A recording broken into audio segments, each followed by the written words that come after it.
Good morning, everyone, and welcome to another episode of Ferrum Football First and 10. I'm your host, Jordan Mann, and with me, as always, Coach Rob Grande. Coach. Hey, Jordan. Good to see you. Good to see you.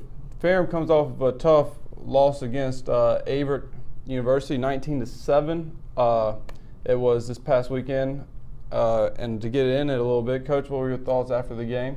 Well, disappointing. Obviously, it's not the result you're working at all week, and regardless of how you lose a game, roughly 125 teams lost on Saturday, probably 125 different ways, and we just found ways to lose late in a close game. Give Averett credit; they capitalized on some big plays that swung the game, and got a big win for them here on our campus, which you never want to have happen. Yeah, and it was a defensive struggle throughout, and we as in Ferrum had a chance to go up 3-0 in the second quarter, and the field goal was blocked. And what happened there? Yeah, there was a little bit of a push in the middle, and it was low kicks. There was a combination of things, and they had botched a field goal earlier on their first drive, and both of us kind of mishit on a few things early, and it's pretty apparent it was going to be a defensive game, and it was going to be a close game with some critical plays that were going to determine the outcome. And like I said, they made those plays, and we didn't. Yeah, and another thing, penalties always kill a drive. Later in the second quarter, Zach Clifford had that pass to Nick Pierce to the 11-yard line, but it was called back for a hold. So you go from potentially having 1st and 10 at the 11 to having to be out of the red zone and have to result in a punt. Yeah, those are always things that we talk about as penalties. We didn't have many. I think we had 4 for the day, but that was a big one. That timing of that one on that particular play is stalled a drive and got us out of the red zone. I think we had to obviously punt at the end of that series, which made a big difference. Now, with the halftime was 0-0 for anybody that was not at the game or did not know. What was the speech at halftime? It's a new ball game, literally and figuratively. Similar to every ball game, whether it's 0-0 or the week before we were up 30-6, I believe, and it's the second half is going to determine how the outcome is going to be, and just try to keep the guys focused on the next drive, the next series, and make some adjustments if we needed to offensively and defensively, trying to anticipate what they may have done to kind of change their mode of operation, because obviously we had strangled them a little bit on offense. So that's kind of the mood we had, and coming out in the second half and trying to get a better result than we did, obviously. Yeah, unfortunately for the Panthers, coming out in the second half, just some 3 freak plays happened. 6 minutes to go roughly in the third quarter. Averett had the pick 6 to go up 6-0 in the first score of the game. What happened on that interception? 21's a good player for them. Didn't play the week before, was injured coming off Hampton-Sydney, but we anticipated him playing, and he made a better play than a throw that we made, and I'm sure Zach would like that ball back, but give the kid credit. He jumped the route and made a big impact on the game, and got points on the board first for them. Yeah, and right after that, Ferrum got the ball right back, but then go 3 and out, and then all of a sudden it was a blocked punt, and Averett had it 1st and goal at the 3, and so the wheels are spinning now with it now being 12-0 as they capitalized.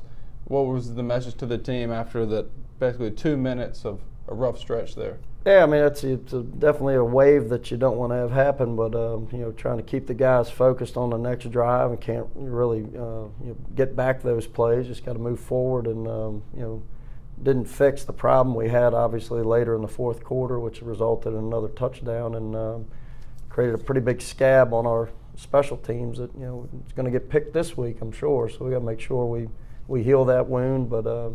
Our guys played for 60 minutes, and just real proud of the effort that they give weekly, and down 19-0 to come back and get a touchdown to Dre late, and make some decisions that just make the game more interesting than it was. But there's no doubt those 3 plays were huge impact plays and resulted in touchdowns that don't show up on the defensive box score, which was one of the best defensive performances I've seen. So.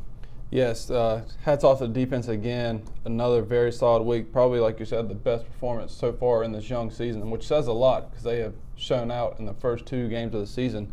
Going back to the second block punt to make it 19-0, Now, it was a rugby style. What happened with that? The guy just had a free release to the punter? Yeah, we had an assignment. A couple of things happened there. Guys either are confused or, they don't know what to do or they don't want to do it. Our guys want to do it. Yeah. And we were trying to pin them down. We had, location.